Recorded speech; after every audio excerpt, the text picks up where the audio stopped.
Good day, everyone. Welcome to the newest episode of Arise with Amber. I am so excited for today. Today marks 200 episodes that we have been together, and I'm already going to start crying, y'all.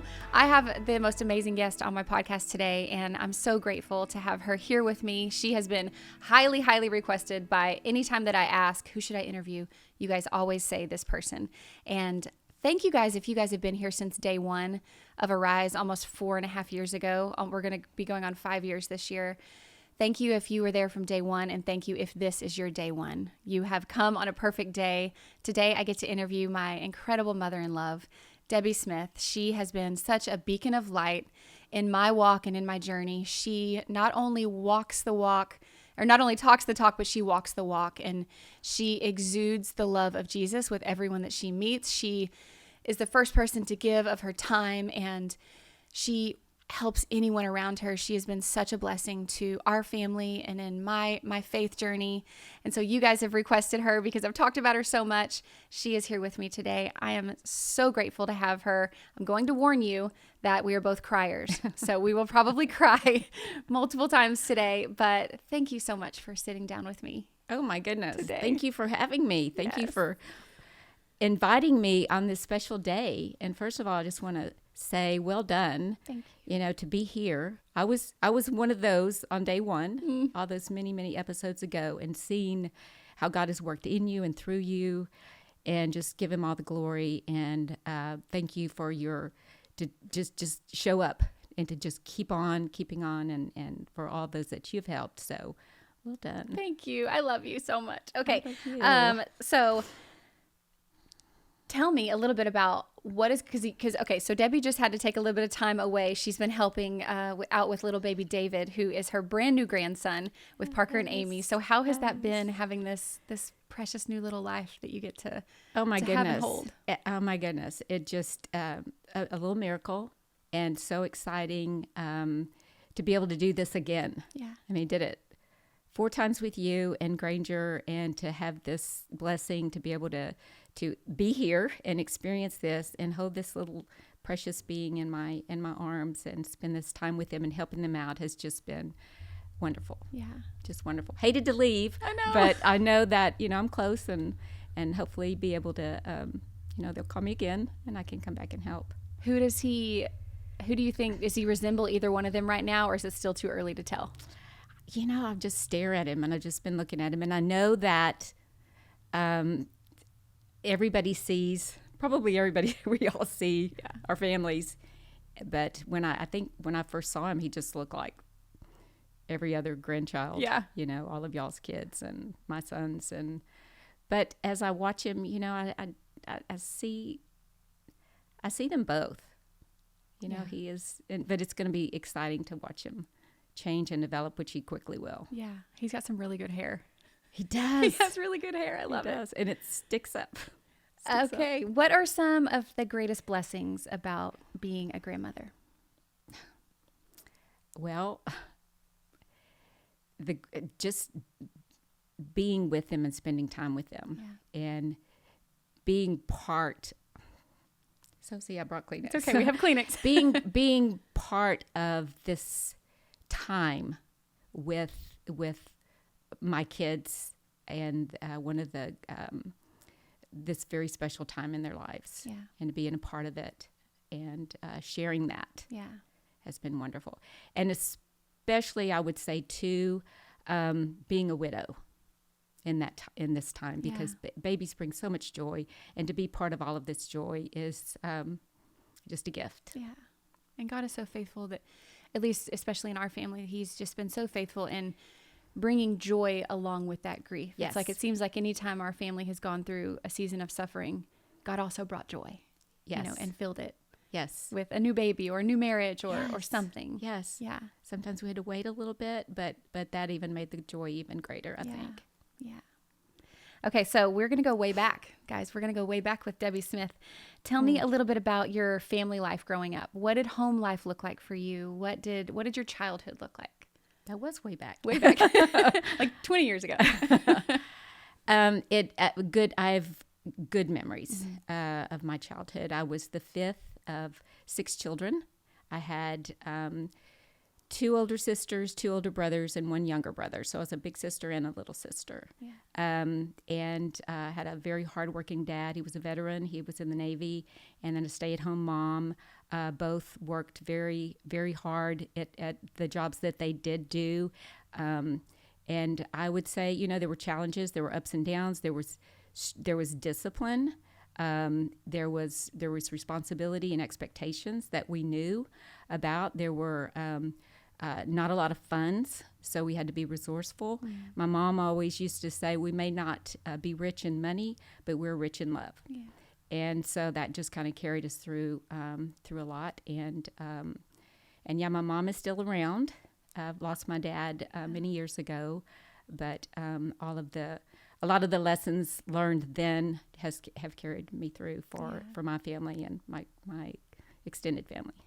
Yeah, we do still have Minnie. She just celebrated her 98th birthday. 98. Yes. And she still is sharp as a tack, witty, so funny, and so kind. And she has been through a lot of grief in her life. I mean, she's pretty much lost everyone besides, her children, a few of her children. But she still has so much joy in her life. And I think that, like you said, we may not be rich in money, but we're rich in love. Mm-hmm. And she's amazing too. Maybe I could interview Minnie too. Yes. She would be good. What did church look like for you back then? Did you guys go to church when you were younger? We did. My dad did not go except certain occasions, like when we were baptized or when my mom insisted on him going, but usually he was working or he wasn't a strong spiritual leader of our house when we were younger. But my mom was, and so she made sure that we all went to church. And I remember stories of her the night before getting, there were 6 of us kids. So getting us ready, getting the clothes ready, ironed, washed, shoes polished. Sometimes we just had maybe 1 pair of shoes, so they needed to be spruced up for church. But yeah, we did go. We were all baptized when we were teenagers, accepted Christ, and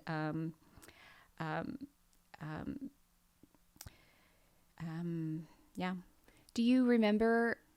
So you said you were accepted Christ as a teenager. Do you feel like you came to know the love of the Lord then, or do you feel like did you truly know the love of the Lord later in your life? Like, when do you feel like you began to actually live for Jesus? You have thought that over because there are so many people that have a specific day and sometimes even a time, and they say, this is the time that I accepted Christ. I feel like I honestly do, because I've thought about this. I even have a little video of when I received a Bible, and my mom was videoing the birthday party, and I was just jumping up and down because that's what I'd wanted. Yeah. And but I didn't start reading it until later in life, and so that's when I feel like I really became close to the Lord. But I felt like I always knew Him. There were times where I felt like I had gone apart, like a couple of my teenage years. But at the age of 12, I actually accepted Him in church and was baptized at that point. But it wasn't until I feel like that I really picked up my Bible and started reading it intentionally and wanting to know more. And then I was baptized again with my husband in the church, because we had to be baptized in order to join the Baptist church at that time. And so it was. So were you married at that time when you started to read your Bible more? Yes. Okay. Yes. Okay. So that was later. We had gone to church. We felt like we were Christians. And doing the things, going to church and praying and doing these things, but I felt like didn't really come to a really, I'm saying really a lot, but a close relationship until I picked up my Bible and started reading God's Word on a daily basis. Do you remember what made you do that? Yes, I was pregnant with your husband. Yeah. But my husband had gotten me the Bible the month before for my birthday because I really wanted my own Bible. We had some, but he went out and bought me one for my birthday, and I think he put From Granger inside. And so I'd started reading it and then actually read it. I think you said that before, but it is so true. Yeah. I mean, when Granger was a newborn and I had all this time, and as I nursed him, I just read the Bible, and I read it out loud for both of us. Yeah. And so yeah. Tell me about, okay, I'm trying to think which question I had a question of where did the name Granger come from? But I feel like I need to get to your marriage first. So tell me about how you met Chris. Tell me a little bit about your marriage and your time together with your 3 boys. Okay. I know that's hard to put in a nutshell. It is, and it's also yes. some things just I get more emotional about. Yeah, of course. So yeah, that's okay. one of them. We okay. had a great marriage. Yeah. We both married. I think I was. I don't think I was 20. He was 24. Met him at A&M, and my sister introduced us. He lived in the apartment complex with roommates in the apartment that she was one of the managers. And when he would come in to pay the rent, and she tried to get us together. So she did, arranged it, and then from then on. And so we were married. We were married for 37 years, 5 months and 3 days, 2 days, before he passed. And I actually met him the day I said hello to him on March 5th was also the day I said goodbye to him on March 5th, 37 years, a little over 37 years later, which made that day even a little different, knowing that this was the day we met and the day we said goodbye and the day that the Lord called him home.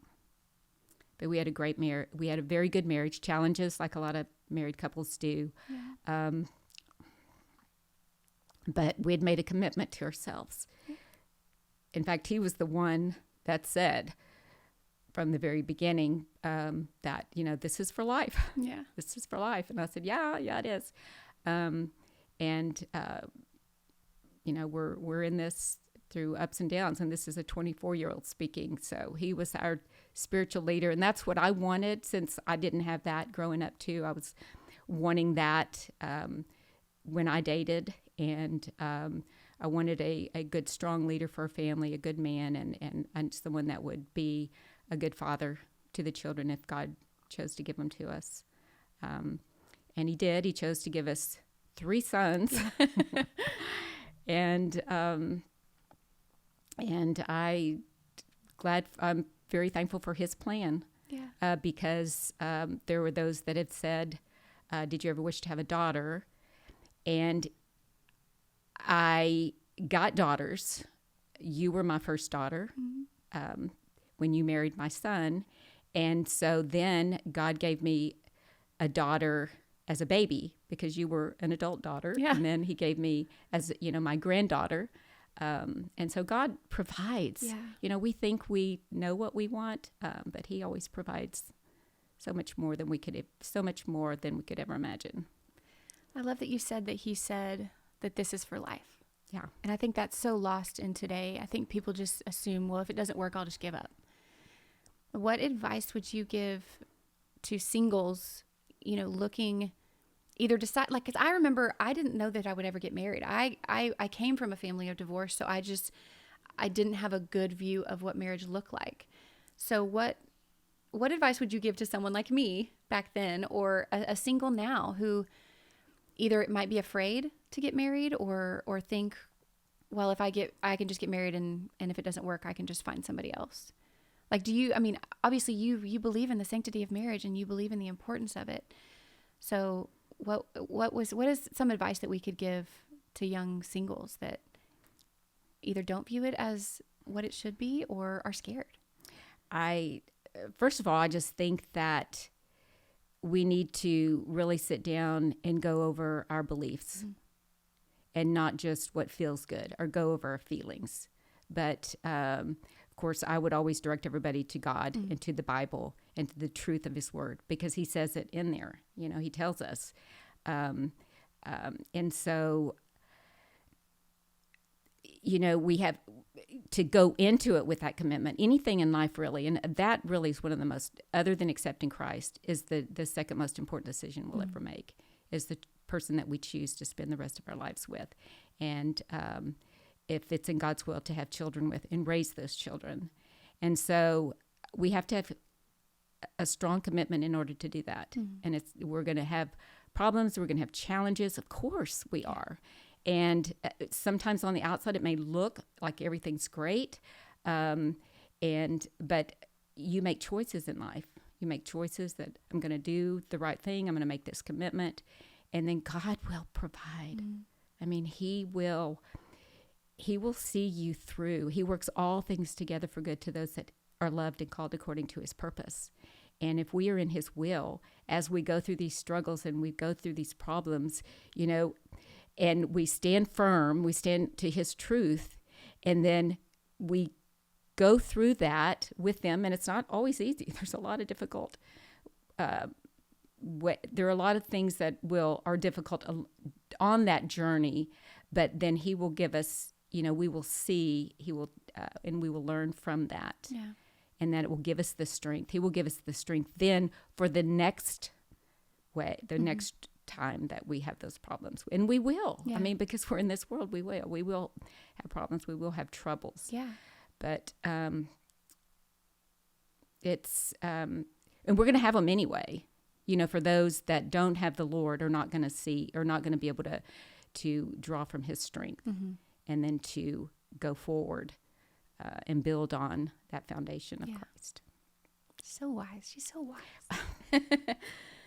So, okay, somebody did ask, where did the name Granger come from? You had Granger, Tyler, and Parker. Where did you guys come up with their names? See, those are the easy questions. Yes. I can answer those fast. He was named by his dad. When we were seriously dating, he told me that when he and a friend, they'd met a neighbor's daughter or granddaughter, I don't know. But anyway, she was young. She was like 3 years old. And they asked her, she had a boyfriend, asked her name and if she had a boyfriend. And she said yes. And they said, what's his name? And she said Granger. And the way she said it, neither one of them had heard that name before. And they both said, we're going to name our son that, whoever has the first son. And then when he told me that, I said, I love that, especially to go with Smith, because Smith is such a, you know, that's a unique name to go with the name Smith. And he was our firstborn, and we named him Granger. Yeah. What about Tyler and Parker? Tyler, I named, and then we agreed, of course. I mean, Chris named Granger, and then I liked Kelly to go with Granger, so we went with that. I like the name Tyler, and then his middle name is Chris's middle name, and he liked it. And then when we were pregnant with Parker, Chris said, okay, we've got, which we didn't even think about at the time, we have 2 Texas cities, and they both have ER, so we have to come up with a third Texas city. And so Chris came up with Parker, and I said, well, what if it's a girl? And he goes, no, it's going to be a boy. It'll be Parker. So he was right. It would have worked for a girl, too. Parker's a cute name for a girl, too. True. And again, you know, they are all Texas cities. Yes. And then Parker's middle name was my dad's name. So. Okay. Love those. So somebody asked, any advice on raising a house with all boys? What were some of the biggest challenges and some of the biggest joys? And somebody specifically said, please give me some advice on raising teenage boys. Oh. Do you have anything? I just heard someone mention the other day that she just wrote a book. It was on Journey Women, and her guest said she just wrote a book because she couldn't find any books out there on raising teenagers, because then you forget. Maybe like having a baby, you forget the labor pains once you have the joy of the baby. Yeah. And maybe the same with the teenage years. You go through all these challenges and so forth, and then you're through with it, and you're then into another set of challenges. But I would just say, just like any other age, I mean, well, some people, if they adopt or foster children, they may start with a teenager, but most of us start with a baby or a young one and then get to that point. So I would say learn, love, and live. Well, I don't know. Yeah. Just love them, learn as from God's word, and so that you can teach them from His word. Yeah. And don't just get through it.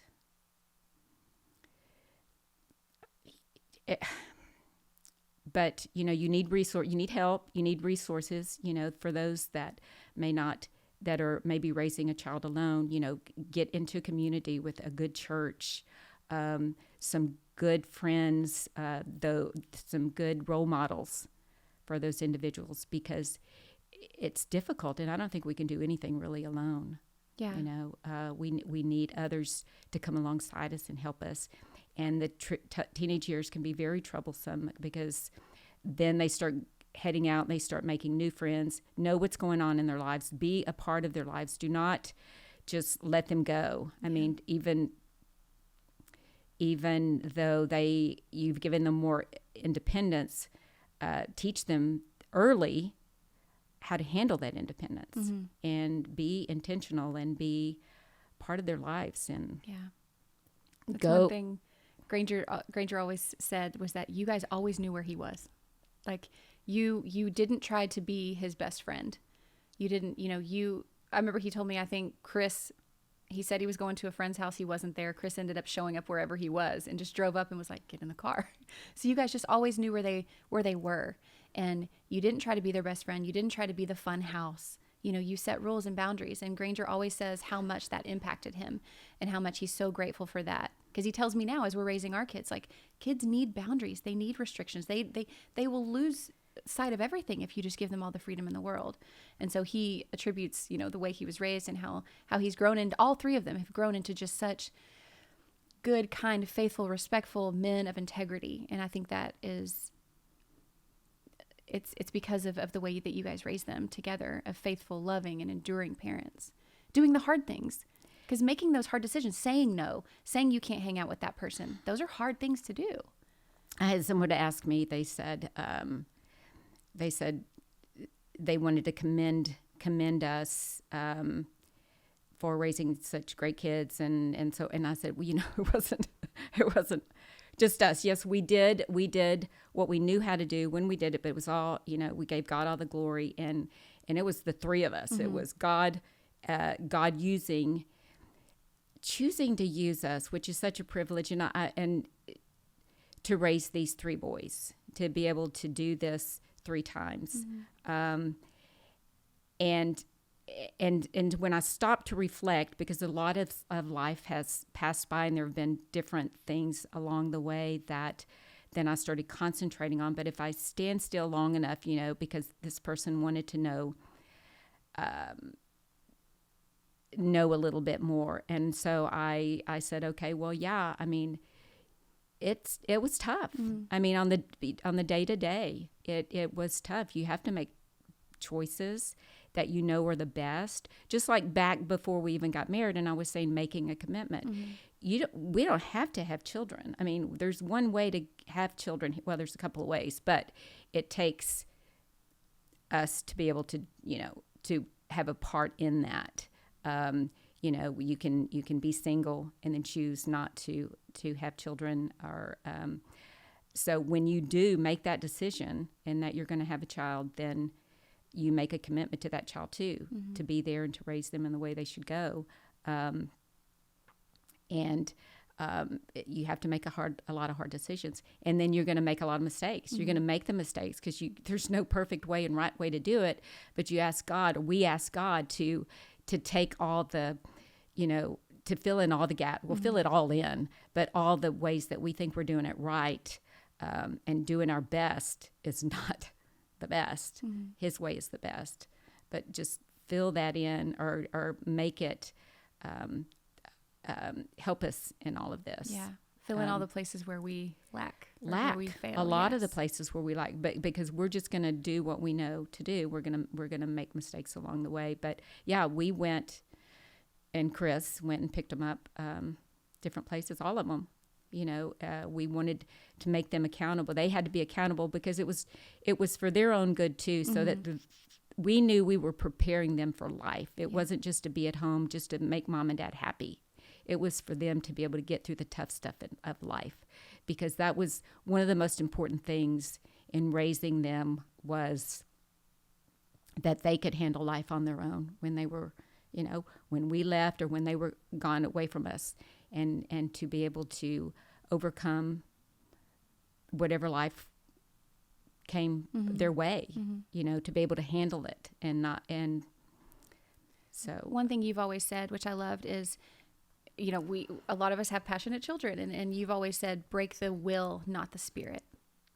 Could you explain what that means? Well, I would say in raising these kids, there were a lot of, you know, Chris and I were the ones at home. You know, we depended on the Lord, and we were the parents. But on a desert island, well, I'm not going to use that example, but we needed others around us to help us. It was great to have family. It was great to have friends, our church. I had a lot of people that helped along the way. I also will have to say that in Insight for Living and Chuck Swindoll and his books and his program, James Dobson and Focus on the Family, read so many of his books, Dare to Discipline, The Strong-Willed Child. So that's where I got so much of child raising, because I had a strong-willed child. I had boys. He also had a book on raising boys. They didn't just appear in my head. I didn't just, you know, I read and wanted to know from a biblical perspective how to raise these children, and so I am so thankful for them and the instruction that they gave us. And I know so many things, like, and another example was, you know, teach your children when they're young to have respect for you. When they're little and you're bigger than them. And now I knew my sons were going to be taller than me. I mean, I'm 5'2", so, you know, the chances are they were going to be taller than me. So if I did not gain their respect now, how would I do it when they're looking down at me and I'm telling them what to do? It's like, Yeah. So that was important to me to teach them respect. Yeah. Granger will say, yeah, that's cute now. It's not going to be cute when they're 16 and they're standing over you. So we're talking about kids. We've been talking about boys. We've been talking about your sons. Your oldest, Granger, my husband, just decided that he was stepping away from music. How did you see that coming? Did you see this path for his life? Did you see it coming whenever everything happened with River? And how did you feel when he gave you the news that I think I'm going to give up touring? I think I'm gonna start doing something else. Well, it didn't happen quite like that, because I knew a little bit more and could see things going on in y'all's life, and it wasn't as if he was touring and then all of a sudden he came and called me and told me that. But even before that, I wrote down in his journal when he was little. I wrote about each of the boys and things that I could see at that time, and just reflections. And so when he was small, I wrote, Granger seemed so spiritual. He wanted to accept Christ in his heart when he was 4. I mean, so we said, okay. I mean, you know, because he was persistent about it. And I wrote that. I said, Granger seems so spiritual. He says such nice prayers, and he's so caring for his little brother, and I just think maybe he's going to be a preacher someday. I can't believe it. She has it written down. I could put a little picture up. She has it written down in her journal that she wrote. She thinks he's going to be a preacher someday. But then I did write it down, and then over the years, you know, I also saw his other gifts and talents, and I saw him. He sang really early at a very early age, and we used to sing Christian songs together. We had a record player. He had a little record player that his grandma my mom gave him. It was Michael Jackson record player, and we would play different songs. And then I had a record player that we would play, and then I recorded a lot of his singing. And so I could see that, but I also prayed about all of them, and just watched God work in their lives. And so I could see changes going on, but I guess I don't really remember an exact moment where he said, this is what I'm going to do. I do remember this is going to be the last year of touring. And so just like any change, there was thought, there was prayer, there was reflection on my part. And I saw all of the good. I saw all of the good memories, all of the times. But I also saw during that time when he was touring, I also saw him away from his family, away from y'all. I saw the toll that it could take. I saw not only physically, because he'd been injured several times. He fell off a stage at one time. He got hit his head, different things. So I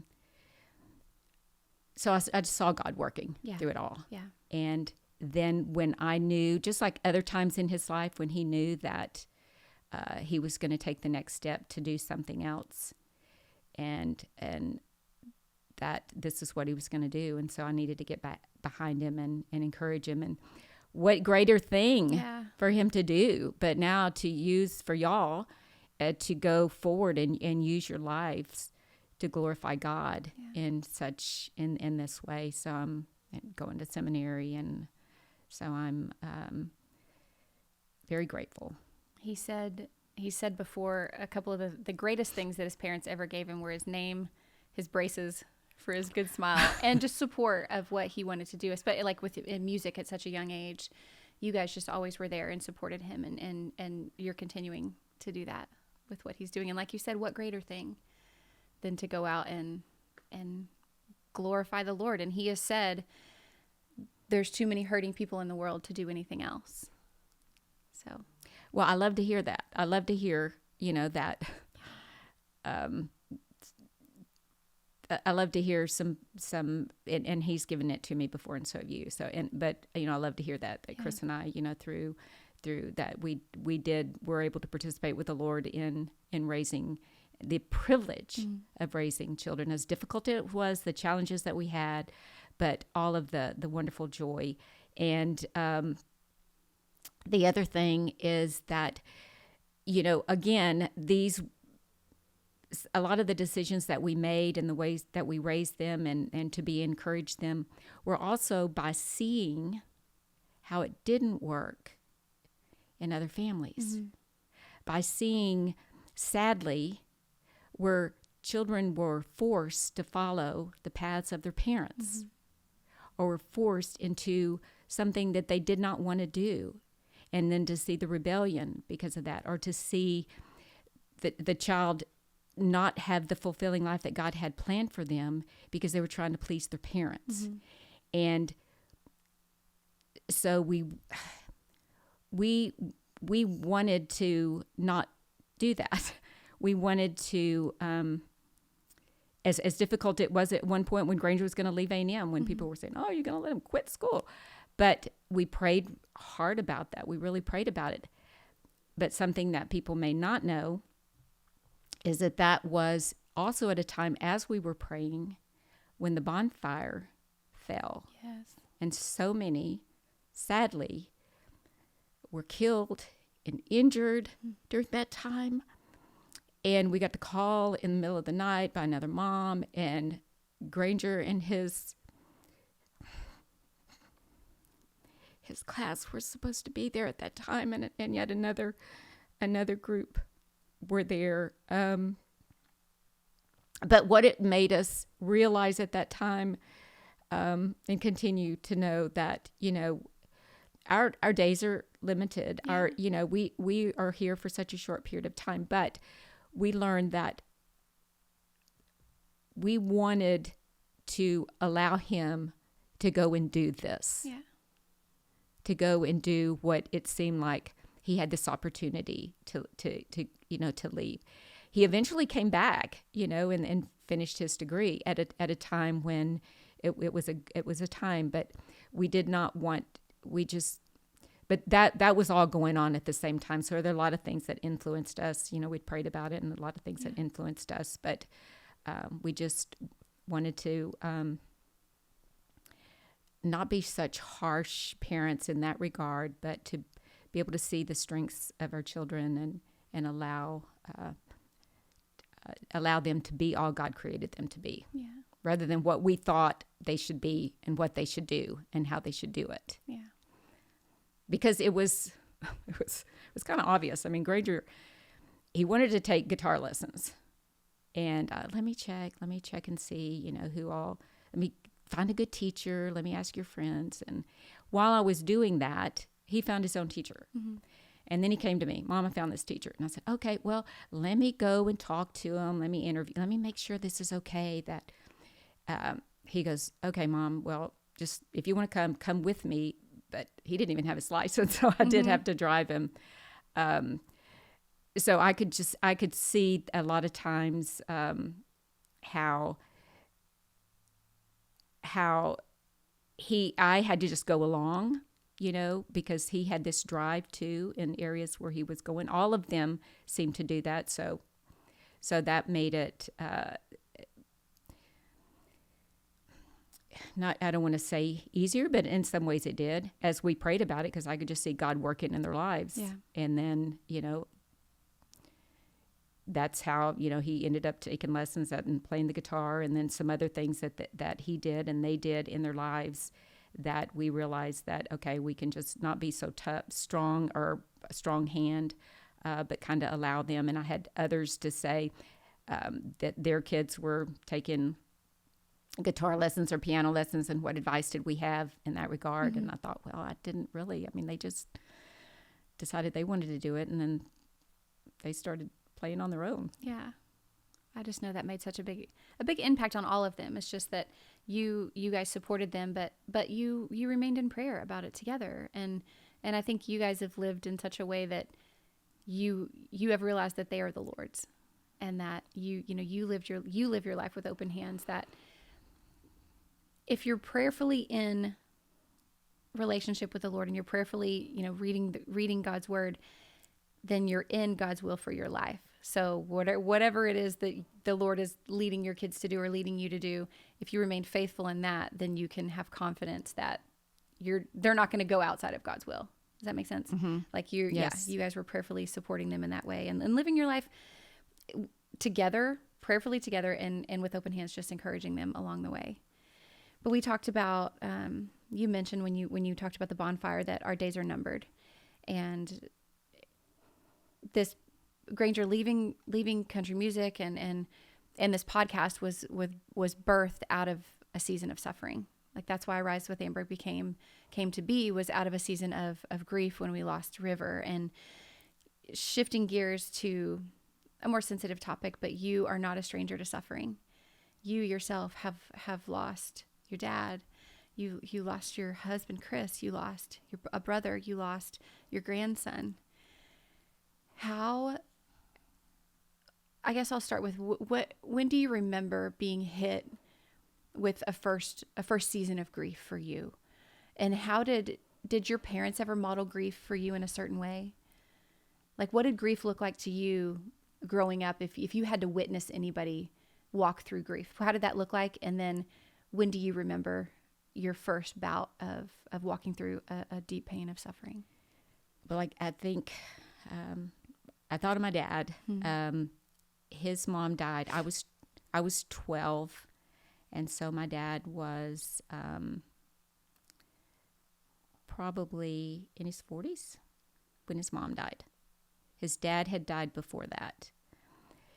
And I remember of all, I remember him standing up. I remember him going to the funeral because I was thinking as a 12-year-old, that's his mom. Mm-hmm. How could he just, bring his family to the funeral and be here? And I saw him sad.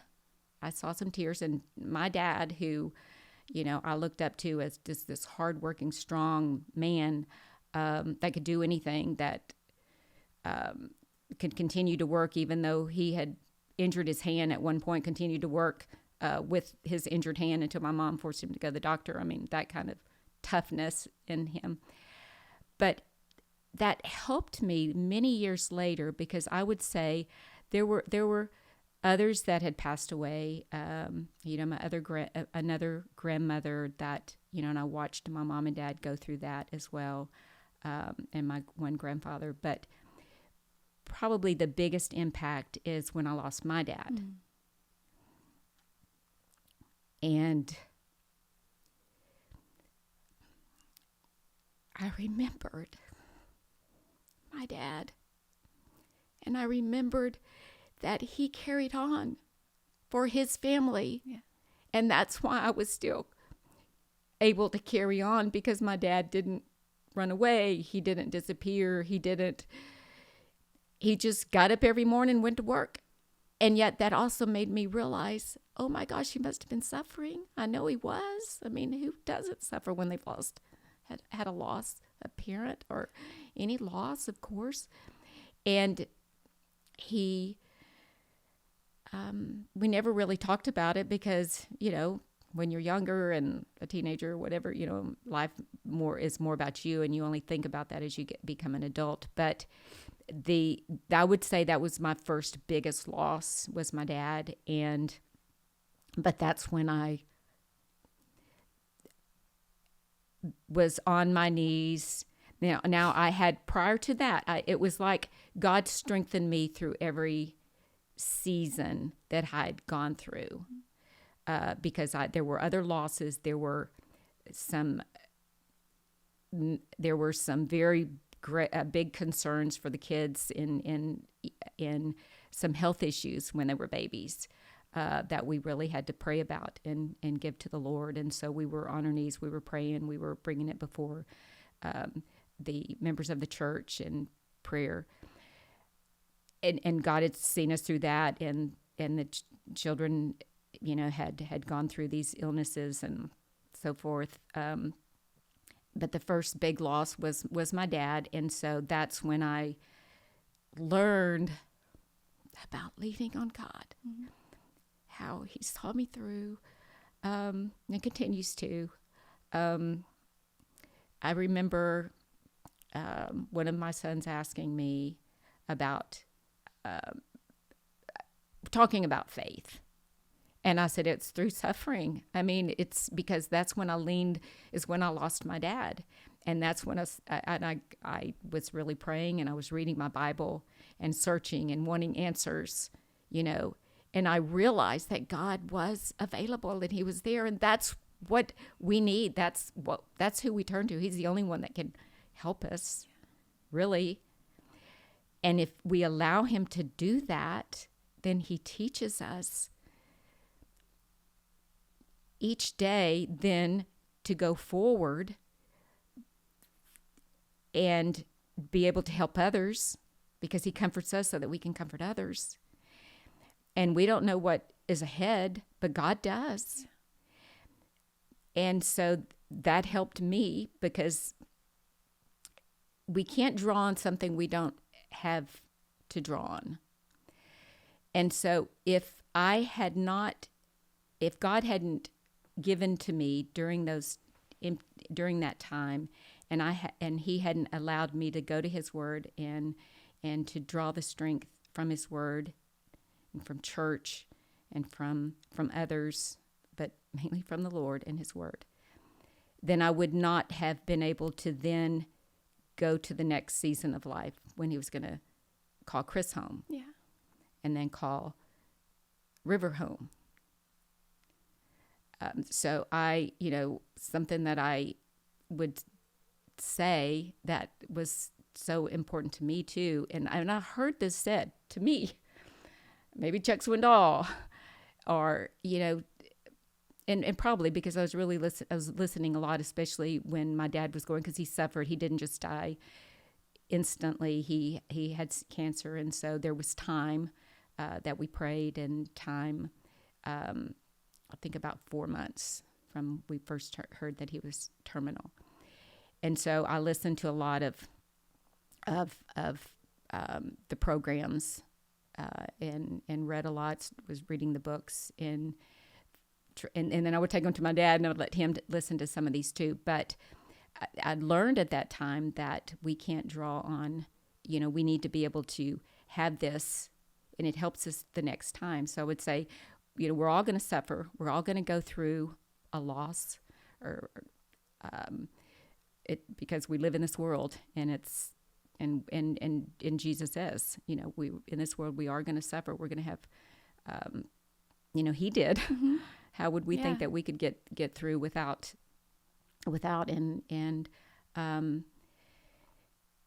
so read your Bible and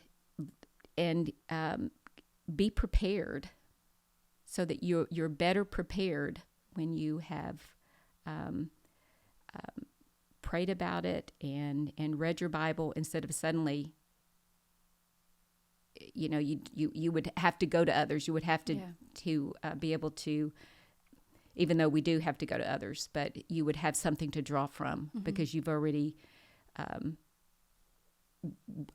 learned you can't go to a well to draw the water, mm-hmm. if it's, if it's not there. Yeah. A lot of people struggle with anger.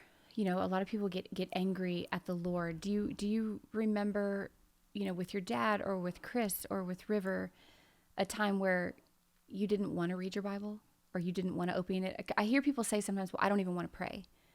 Did you ever feel anything like that? Or were you just always like, you knew that that's where you needed to go? I think, God uses everything. He uses everything in our lives.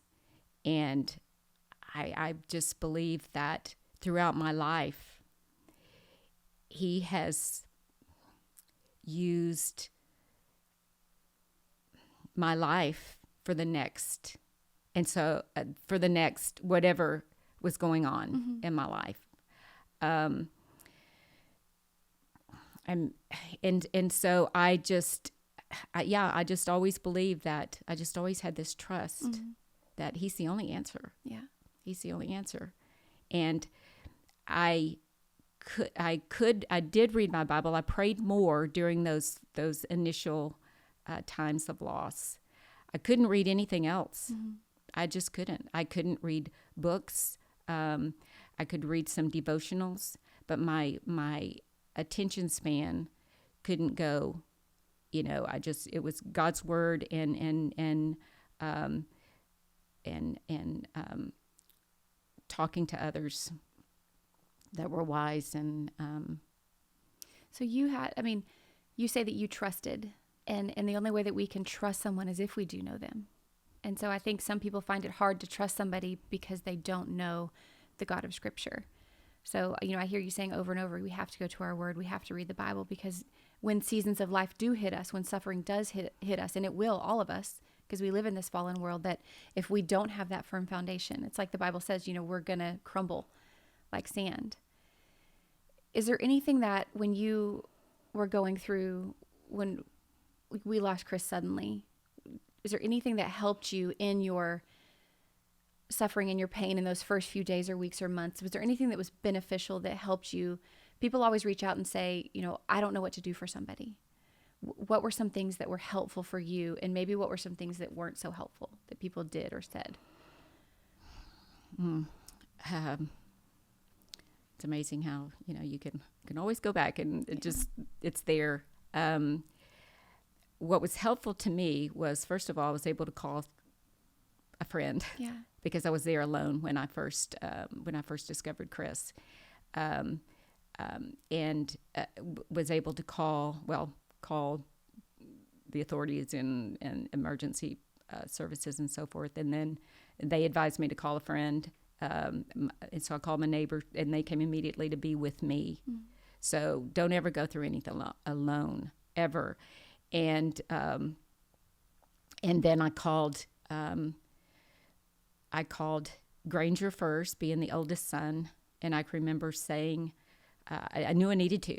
I just said, okay, how do you tell your kids that they've lost their dad? How do you do that?